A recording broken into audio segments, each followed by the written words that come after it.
14-year-old Alianna DeFreeze was on her way to school when Christopher Whitaker kidnapped her and killed her inside an abandoned home. Stephanie, Gabe, right now there was a break in testimony as Christopher Whitaker's attorneys today tried to spare his life. People going to look at me like a monster. The words hung heavy in the dimly interrogation room of Cleveland Police Department. Christopher Whitaker, a 44-year-old with haunted eyes, continued his confession. I'm not a monster. I'm just an addict. But monsters rarely recognize their own reflection. On January 26, 2017, as Cleveland stirred awake under a gray winter sky, 14-year-old Alianna DeFreeze hugged her mother goodbye at a bus stop near East 149th Street. The city was just beginning its morning routine, commuters clutching coffee cups, buses groaning along their routes, and abandoned buildings standing silent witness to the city's decline. No one noticed the man who had been pacing the streets since dawn, waiting. Alianna never made it to school that day. But for 9 crucial hours, no one knew she was missing. The school never called. Her empty desk sat untouched. While her parents went about their day,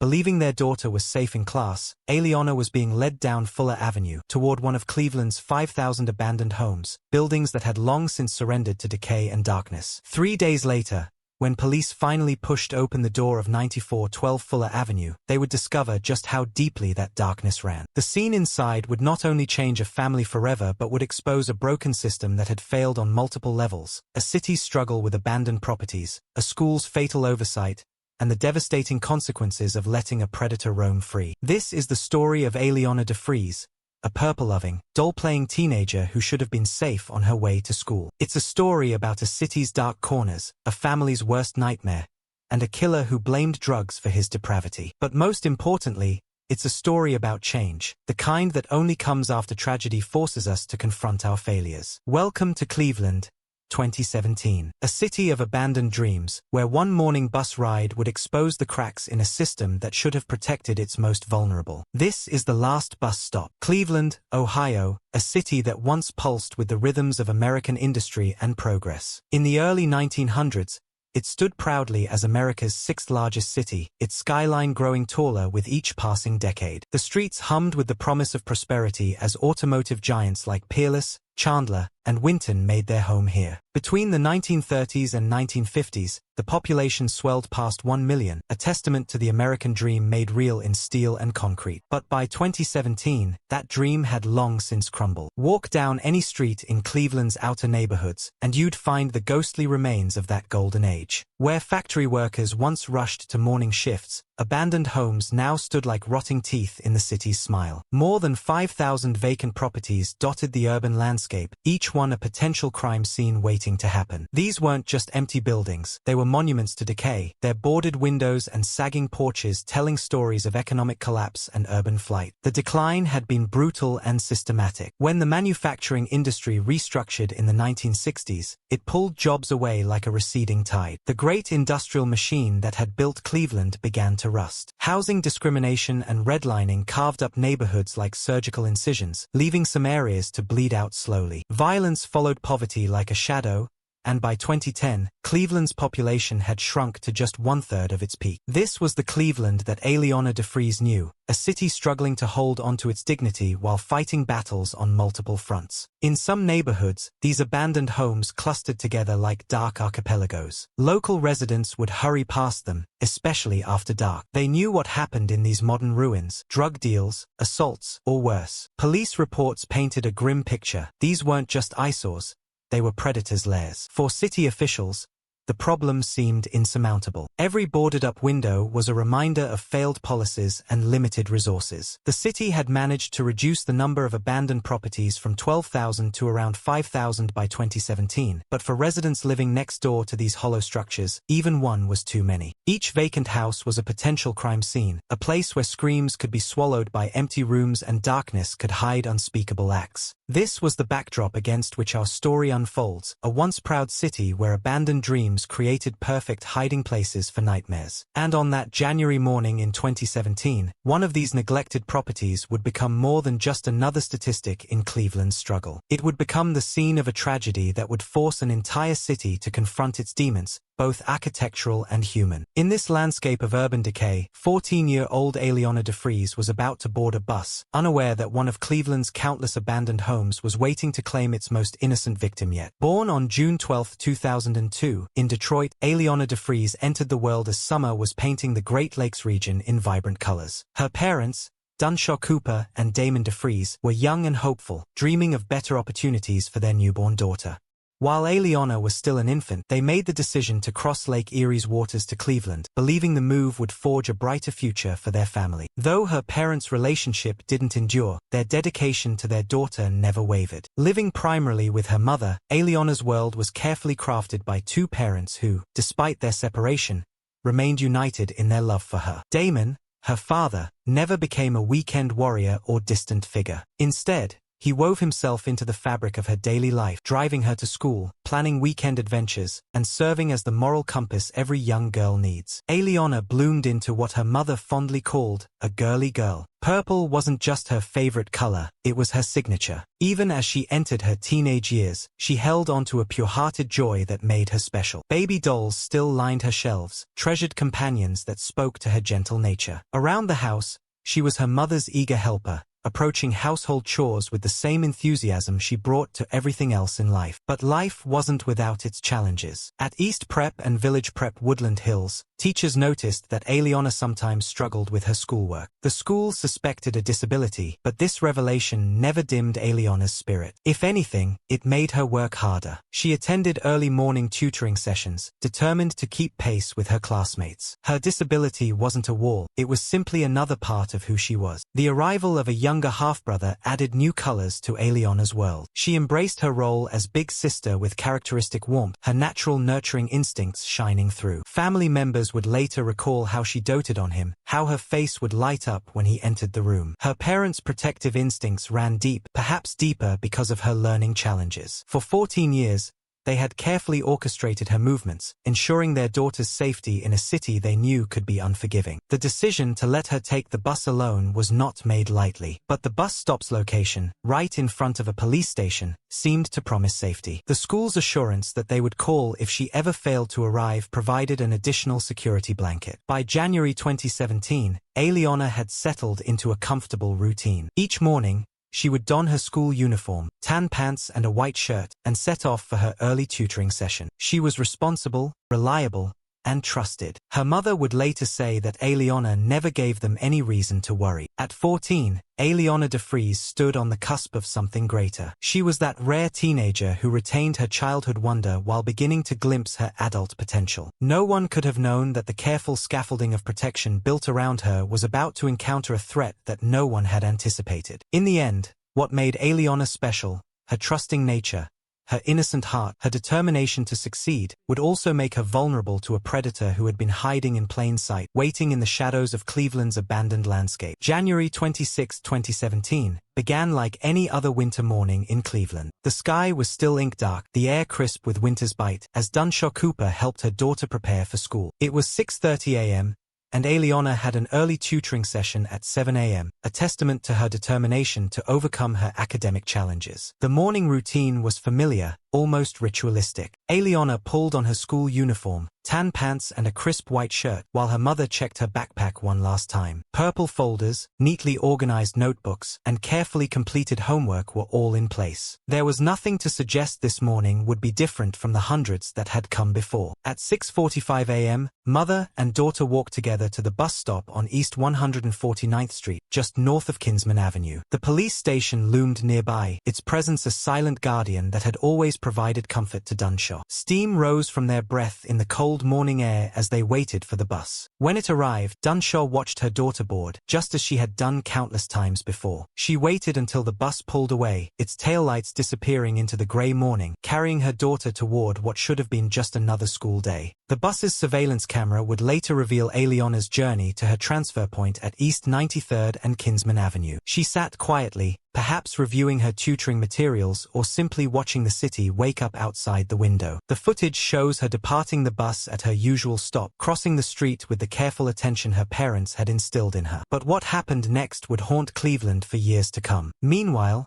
life continued its normal rhythm at home. Dunshaw went about her day, secure in the knowledge that her daughter was safe in school. She and her mother had already made plans for dinner that evening, a family meal they would never share. The hours ticked by, each minute carrying Alianna further from safety, though no one yet knew it. 4 p.m. arrived with devastating silence. No Alianna, no call from school, no explanation. The first threads of panic began to weave through Denisha's mind. She called the school, expecting a simple explanation. Perhaps Alianna had stayed late for extra help, or maybe there was an after-school activity she'd forgotten to mention. Instead, the response from the school secretary would stop her heart. Alianna had never arrived at school that morning. More shocking still, despite their promises, despite their policies, the school had never called to report her absence. 9 precious hours had slipped away. 9 hours during which a mother went about her day, believing her daughter was safe, while Cleveland streets held a terrible secret. 9 hours during which Alianna's empty desk sat as a silent witness to a system's failure. Denisha's hands shook as she dialed 911. Her daughter,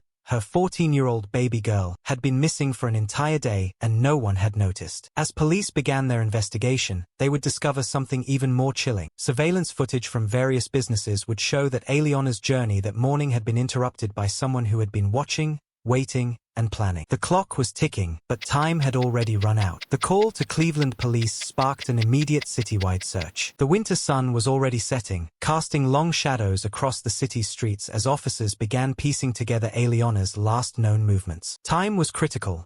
A 14-year-old girl, vulnerable and alone, had vanished into the city's labyrinth of streets and abandoned buildings. The investigation's first breakthrough came from the Transit Authority's surveillance system. Like pieces of a dark puzzle, footage from the first bus showed Alianna boarding at 6:45 a.m., just as her mother remembered. She rode quietly, indistinguishable from any other student heading to school that morning. The cameras captured her disembarking at East 93rd and Kinsman Avenue, where she was supposed to catch her connecting bus. But she never made it to that second bus. The area around East 93rd Street was a bustling commercial district, lined with businesses and their security cameras, electronic eyes that would prove crucial to the investigation. Detectives worked methodically, collecting footage from every storefront and street corner. The community's response was immediate and unified. Business owners readily handed over their surveillance tapes, each hoping their cameras might hold the key to finding Alianna. Then came the footage from True Gospel Baptist Church. The grainy video revealed something that made veteran detectives' blood run cold. Alianna wasn't alone on that street. The cameras had captured a man, later identified as Christopher Whitaker, who had been pacing the area since before dawn. Like a predator studying its hunting ground, he had been watching, waiting, measuring the rhythm of the morning commute. The church's footage,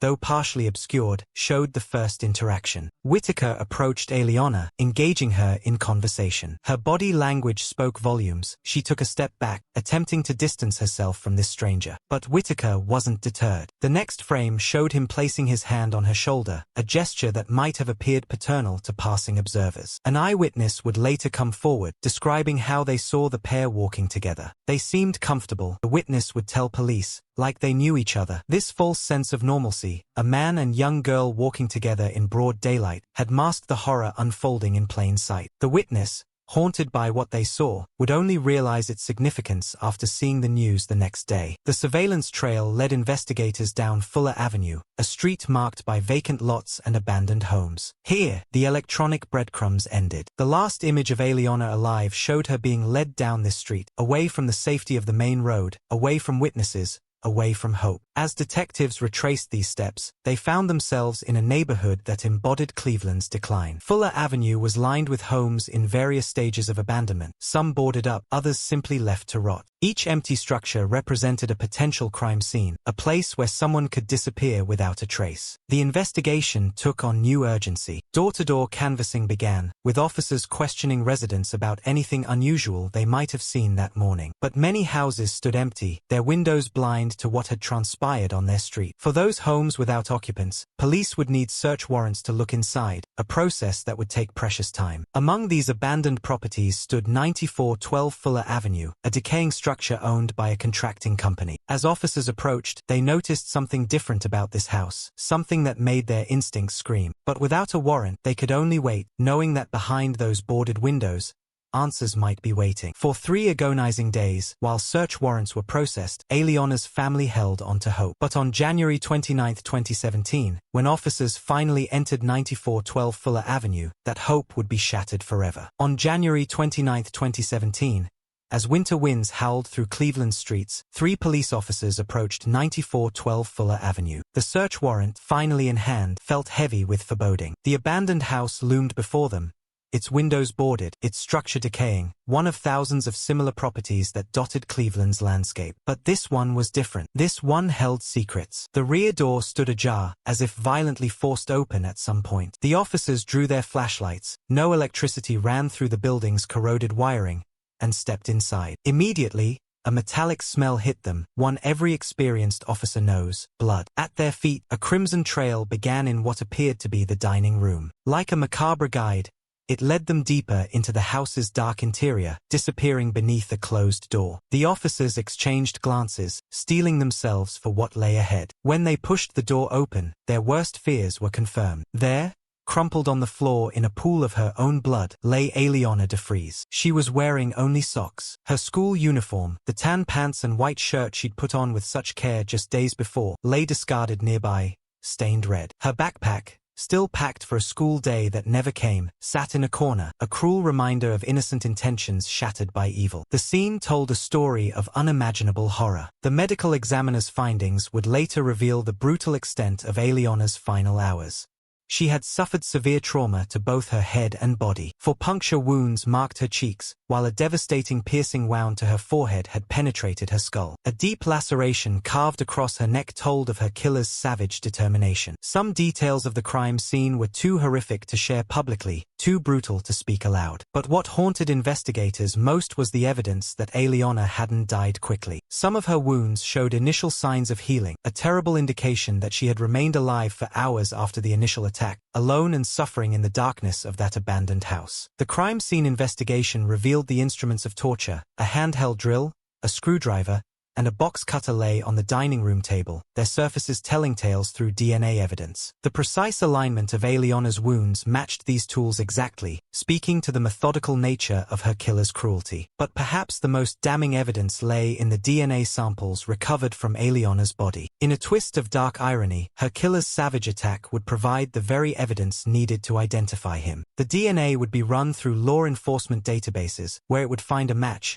Not just any match, but one that would reveal how preventable this tragedy had been. As crime scene technicians photographed and collected evidence, a picture emerged not just of a murder, but of a fundamental failure of society's safeguards. This abandoned house, which should have been secured, had become a torture chamber. A registered sex offender, who should have been monitored, had been free to stalk the streets. A school system, which should have called when Alianna didn't arrive, had remained silent. When Alianna's identity was confirmed through dental records, the task of notifying her family fell to seasoned detectives who thought they'd seen everything. But nothing could prepare them for telling parents that their daughter had suffered such a fate mere blocks from where they'd last seen her alive. The abandoned house at 9412 Fuller Avenue had claimed its victim, but it had also exposed the deadly consequences of urban decay, failed systems, and society's blind spots. Now, investigators turned their attention to the DNA evidence that would lead them to a killer who had been hiding in plain sight all along. The DNA match came back with a name that would make veteran investigators' stomachs turn: Christopher Whitaker, age 43, a registered sex offender from Tennessee with a history that read like a warning sign in flashing neon lights. The man who had stalked Cleveland streets that January morning wasn't a stranger to the justice system. He was its frequent guest, repeatedly released back into society despite escalating violence. Whitaker's criminal history painted a portrait of a predator in evolution. In 1998, his first major conviction came for robbery, grand theft, and burglary, coupled with aggravated and felonious assault. Despite the severity of these charges, the case was mysteriously dismissed, the first of many times the system would fail to recognize the danger he posed. But it was his 2005 crime that should have been the red flag impossible to ignore. The details were chillingly similar to Alianna's case. He had lured a woman into his home under the pretense of using his bathroom. Once inside, the facade dropped. He threatened her with scissors, stabbed her in the neck, and choked her before sexually assaulting her. The violence was calculated, premeditated, a dress rehearsal for what was to come. For this brutal attack, Whitaker served just 4 years. 4 years for attempted murder and sexual assault. By 2009, he was back on the streets, now registered as a sex offender. In 2012, another charge surfaced, aggravated theft, but somehow, he avoided prison time. For the next 5 years, he walked free, a predator among prey, until that January morning when he spotted Alianna DeFreeze. When detectives brought him in for questioning, Whitaker's behavior was a study in calculated deception. He started with denial, claiming he was working on drywall in the area that morning. But there was no contract, no employer, no witnesses to support his story. As evidence mounted, the surveillance footage, the DNA match, the tools found at the scene, his story began to shift. Then came his cocaine defense. "People going to look at me like a monster," he told investigators, his voice steady, rehearsed. "I'm not a monster. I'm just an addict. I was so out of my mind. It was like I was out of character." But the evidence told a different story. The surveillance footage showed him pacing the area for hours before Alianna arrived, not the erratic movements of someone high on cocaine, but the calculated patterns of a predator selecting his prey. His interaction with Alianna was deliberate, controlled. After the murder, he went to his local Baptist church to help his pastor, displaying what was described as normal, if not calmer than usual behavior. These weren't the actions of someone in a drug-induced blackout. They were the methodical moves of a predator who knew exactly what he was doing. "I will write a formal apology to her family," he offered, "that they probably don't want to hear, but I will do it anyway." Then, revealing his true concern, "I just don't want a circus made out of this. I just want to go to court and get it over with." Even in confession, Whitaker tried to maintain control, to minimize his actions, to paint himself as a victim of addiction rather than what he truly was, a calculated killer who had spent hours hunting for a vulnerable target, who had carried tools of torture to an abandoned house, who had inflicted unimaginable suffering on an innocent child. The evidence was overwhelming. Christopher Whitaker had revealed himself not as the addict he claimed to be, but as the monster he truly was. Now, it was time for justice to decide his fate. The trial of Christopher Whitaker began on February 1, 2018, in a Cleveland courtroom heavy with grief and anticipation. The evidence against him was overwhelming: DNA, surveillance footage, crime scene forensics, a mountain of proof that would make any defense strategy an uphill battle. His defense team, recognizing the futility of denial, opted for a different approach.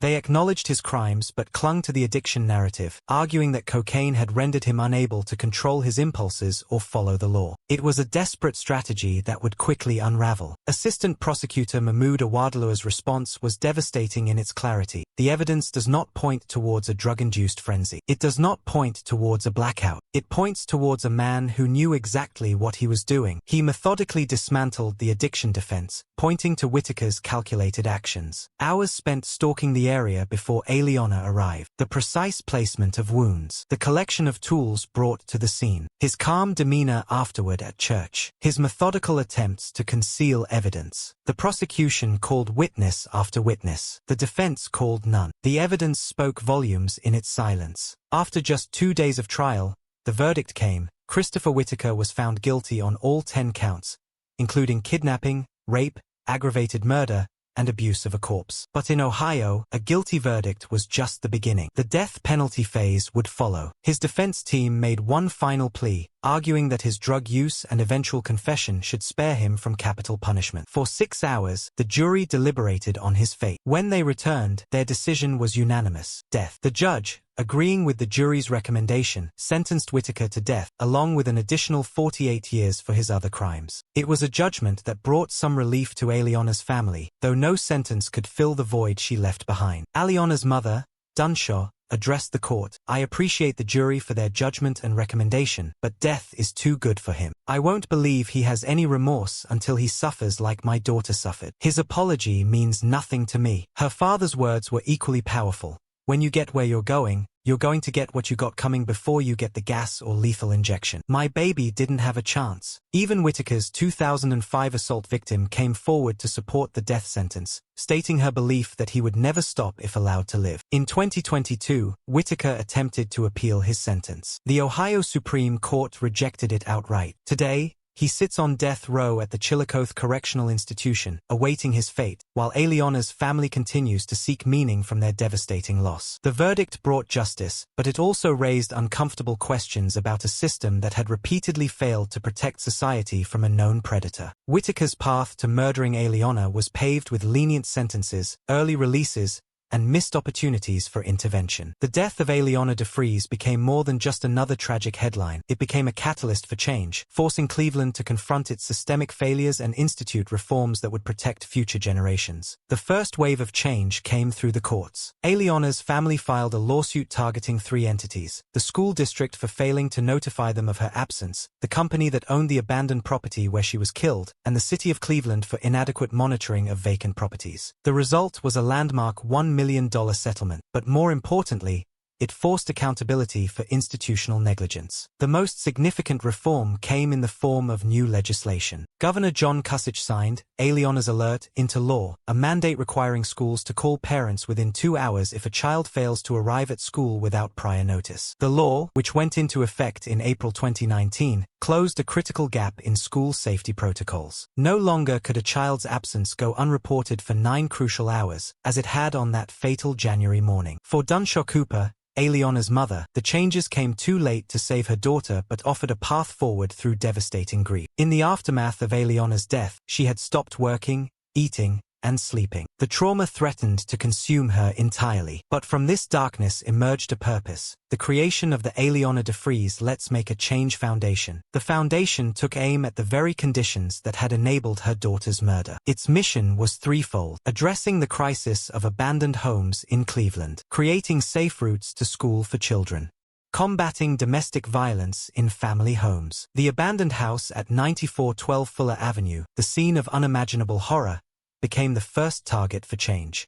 After intense pressure from the community and Alianna's family, the city finally ordered its demolition. Videos of the house being torn down circulated online, each falling brick a small measure of justice, each crack in the foundation a step toward healing. The demolition became symbolic of a larger movement. Cleveland began accelerating its program to eliminate abandoned properties. The dark spaces that had harbored predators and enabled crimes were slowly being erased from the landscape. Each demolished house represented one fewer opportunity for tragedy. At Alianna's school, students and teachers created a memorial garden. Purple flowers, her favorite color, bloom there now, a living reminder of the bright spirit taken too soon. Her classmates, forever changed by her absence, contributed to the garden's design, ensuring that future students would know her story. Today, Alianna would have been 22 years old. Her family can only imagine the woman she might have become, the lives she might have touched, the dreams she might have fulfilled. Her mother describes her as a happy-go-lucky girl with not a bad bone in her body, who loved her family,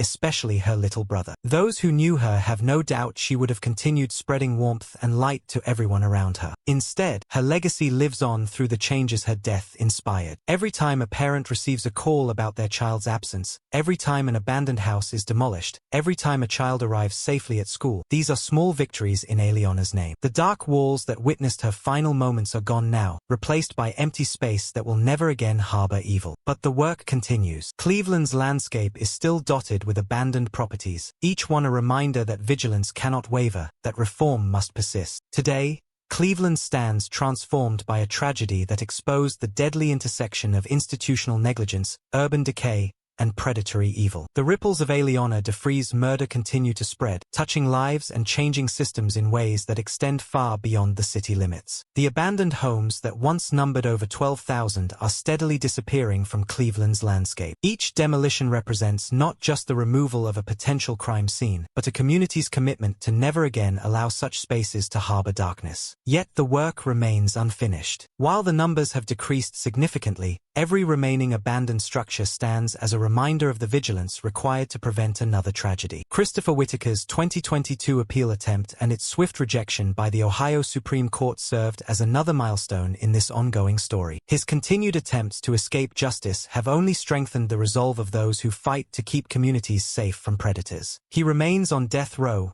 his fate sealed, while the system that once failed to contain him has been fortified by the very tragedy he caused. Alianna's alert has become more than just a law, it's become a model for school safety protocols across the nation. When that morning call goes out to parents about an absent child, it carries with it the weight of a lesson learned too late, but one that now saves others. Schools across Ohio, and increasingly throughout the country, have adopted similar protocols, creating a safety net that might have saved Alianna. The DeFreeze family's foundation continues its vital work, turning grief into action. Their efforts have expanded beyond Cleveland, reaching other communities struggling with similar challenges. They've become powerful advocates for child safety, urban renewal, and institutional accountability.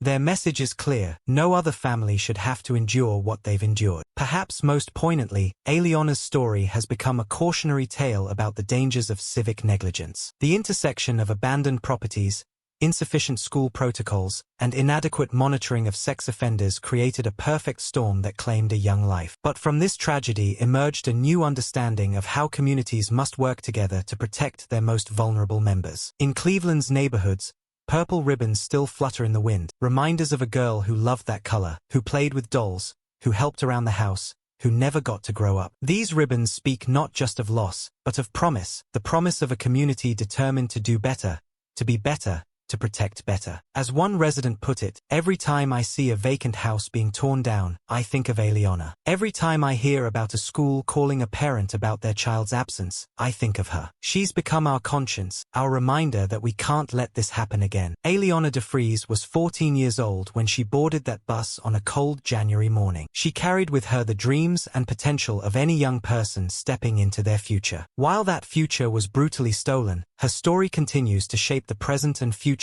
of countless other young lives. In the end, this is more than a true crime story. It's a story about a community's awakening, about systemic change born from unimaginable loss, about the power of a family's love to transcend tragedy and create lasting change. It's a reminder that sometimes the most powerful legacies are written not in how a life was taken, but in how that life continues to save others. Alianna's mother once said, "My daughter was the light in any room she entered." Today, that light continues to shine, not just in Cleveland, but in every community that has learned from her story, in every child who makes it safely to school, in every parent who receives that morning call, in every abandoned house torn down, in every predator stopped before they can strike. This is Alianna's legacy.